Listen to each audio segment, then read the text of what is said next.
Hey folks, everything new under the sun. I want to talk about some house costs and some significant savings that can be gleaned as energy prices are increasing. Electricity prices are going to skyrocket. You need to be prepared for it. You need to get your house ready for it now if you want your budget to survive. And one of the easiest ways is to look at some of your large appliances and determine if maybe you need to upgrade them. Now, by upgrading, I don't mean buy new, but you can get used ones. And I'll show you an example.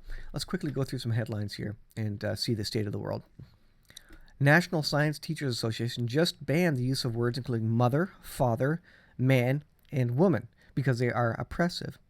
Now, what do you think they'll say about the Bible that uses mother, father, man, woman in very specific ways to uh, basically provide a science textbook for humanity?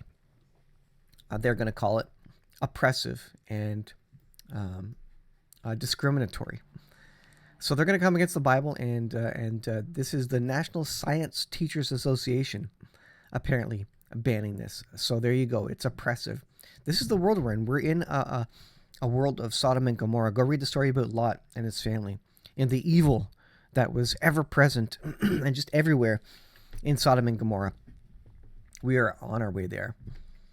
UN food head warns conditions worse than Arab Spring. Speaking at the World Economic Forum in Davos, Switzerland, he warned the world's food security conditions are worse than was observed during the Arab Spring over a decade ago. Just when you think the world food crisis couldn't get any worse, well over a year ago, you had Ethiopia, Afghanistan, and then a breadbasket of the world, Ukraine, just got the longest bread lines of the world. And so now, because of this crisis, we're taking food from Hungary to give to the starving. So a famine is coming, a significant food shortage, which you and I are not ready for.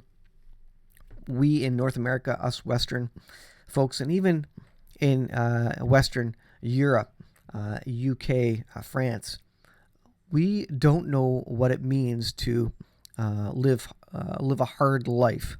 We've lived an easy life, and so when food shortages come, look out. It's going to be Mad Max. There's going to be violence everywhere because people will be desperate. What else are they going to do?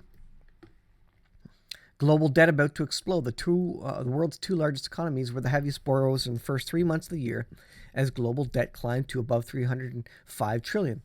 Now, printing money out of thin air, expanding debt, is just a way to kick the can down the road, and we've been doing that for years.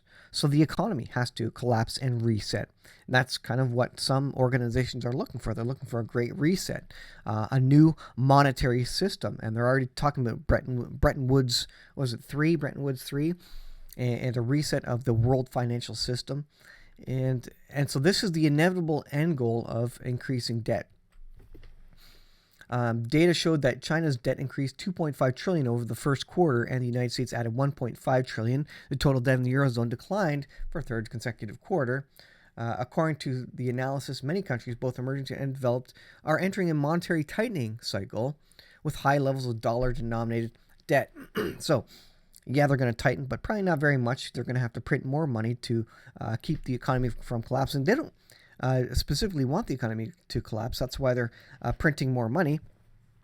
Although some would say, well, they're printing more money to, at some point, basically force it to collapse because they don't want proper monetary policy. They don't want to allow a reset, kind of a good reset, if you will, a good economic reset or collapse, because there would be a lot of hardship for a lot of people. And we in the Western world don't want hardship. We don't know what it means to live in hard circumstances, and it would be Mad Max for us Westerners because we have no idea what hardship is. Sudanese youth turn to farming to plug food shortage. So when times get hard, they're starting to farm. Well, it's good. To end the food shortage due to years of conflict and climate change effects, several youths in the landlocked Central African country of South Sudan are turning to growing crops rather than seeking a living in oil extraction. People are going to turn to the harder stuff simply to survive. They're going to turn to farming, which is hard work, day in, day out, long hours, blood, sweat, and tears, elbow grease.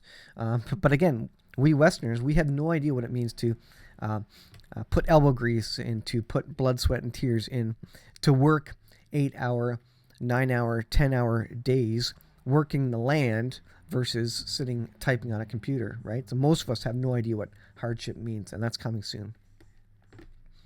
Global wheat war is coming. Wheat prices have surged to record highs over the past 2 months. What does the Bible say about wheat? Well, it says a day's wages to pay for basically your flour.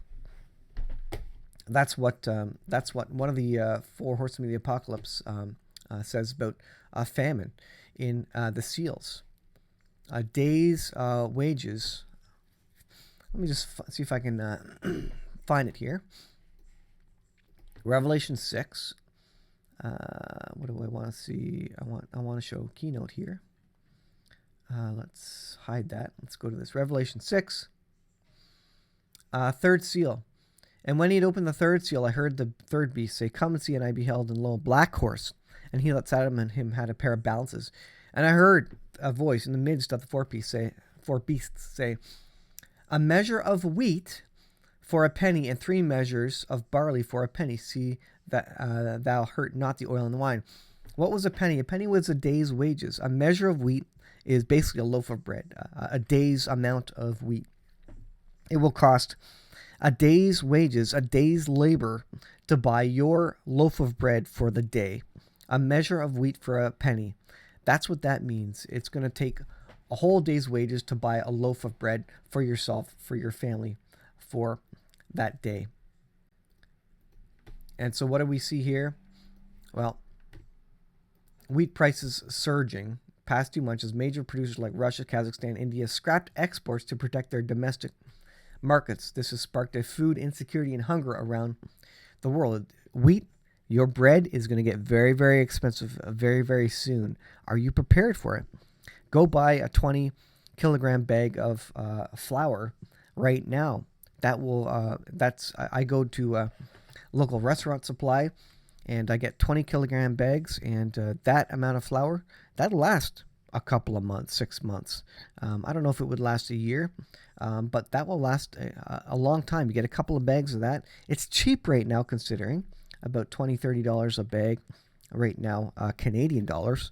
You get a couple of bags of those, and especially the white flour, although the white is not as nutritious, its shelf life is longer, so it's better for storing, and it will provide at least some white bread. Again, you're going to need to supplement with your, what am I thinking of? More fiber, I guess, and whatever else is in the whole grain, basically the whole grain, which includes the fiber and such. But that's the stuff that is taken out of white flour. But at least you'll have some bread. So go get that now. World War III warning: Hungary declares a wartime state of emergency as Russia's invasion of Ukraine nears the end of its third month. 3 months they've been at war. This is not going to end soon. That means home heating oil, gas prices are going to stay jacked up, if not and not likely completely due to the war, but due to all the sanctions that we're pushing and such, I guess because of the war, but also oil companies and producers, like that it's high, and that's going to go into the winter. So World War III not declared, but World War III warning: Hungary is declaring a wartime state of emergency. This is an interesting one. Pastor drops tax-exempt status in favor of Dem-bashing sermons. Not because you should be bash Dems, but do you know what? At some point, Christians are going to have to say, you know what, we're not going to agree or sign on the dotted line to government control, and you may have to give up your tax status. You may have to give up some of your rights and privileges as a quote-unquote citizen of the country, so that you can speak the truth. You may go to jail for speaking the truth, speaking biblical truth.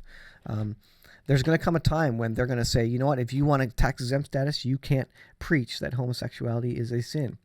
And that's gonna hit it. And most pastors don't even preach. They don't even speak about those verses in the Bible. They don't want to stir up or cause any division in the church, if you will, or cause any trouble with their tax-exempt status. So be forewarned. let's look at, let's go to window capture here. Is that it? No, that's not what I want. So I was talking about costs, and if you follow the last couple of videos, I was talking about getting smaller solar setup, and that's what we're working towards here, something to offset or supplement home electricity. And look at this. I found a big hole in our energy consumption. We have an old Maytag fridge, probably 30, 35 years old. It's a tank, but if you'll notice in yellow there, it consumes 1,800 watts. Most newer modern fridges are about 700 watt range. The more energy efficient ones, the smaller ones, which are literally less than half the cost monthly. So you can see right here, $20 Canadian. This is costing us per month in electricity. If we go to a 700 watt, that's less than half the cost. It's about $7.83 a month. You save $10+ there, Canadian, a month, just going down to it. Now, you don't have to buy a brand new energy efficient fridge. You can buy a used one for $100, $200, and all of a sudden you're paying less than half the cost of electricity. That's just an example. Look through your various appliances and such, and see where your big spending is. The other big spending is the furnace fan, about $15 a month.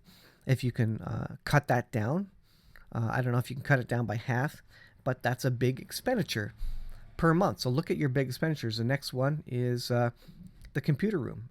It's basically pulling 100 watts all the time. A couple of computers set up, and I use this for work, so I can't cut that down a lot. But that's $7 a month. If you can cut that in half, turn off some monitors, shut down things you don't need powered up, that you can realize real significant. You can quickly cut out $10, $20, $30 of your electricity bill. Our electricity bill is about $230 by the time you factor in tax and the monthly service charge, and the electricity costs for the month. So the bare electricity costs without tax applied are about $188. So you can see quickly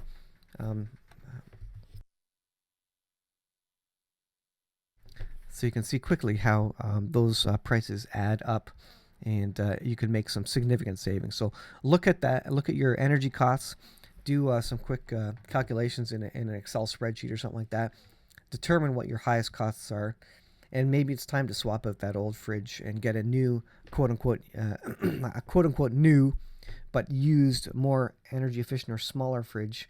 And whatever the next highest thing is, tackle it. If your house lights are expensive, maybe go through your house lights. Do you have LEDs? It could save you a lot of money over the year.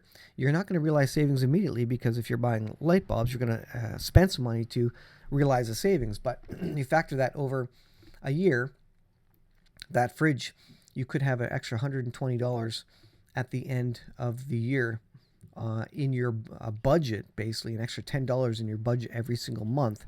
And you add all those savings up and you do other things, and all of a sudden, you have a much more sustainable budget and a balanced household, and less debt, more money, more cash for other things. So it's a simple thing you could do to kind of just understand your energy requirements. And if you decide to go with a small solar system, you can quickly see what your largest consumers are and start working on them right away. And the easiest thing to stand out for us is that fridge. So we need to swap that fridge out and get something more energy saving. That does not mean we're going to go out and spend $1,000 on a brand new energy efficient fridge. You just go look, and you look for something that's maybe 10 years old instead of 30 years old, and all of a sudden you're realizing those savings. So I'll leave it there, guys. Thanks for watching. We'll see you in the next video.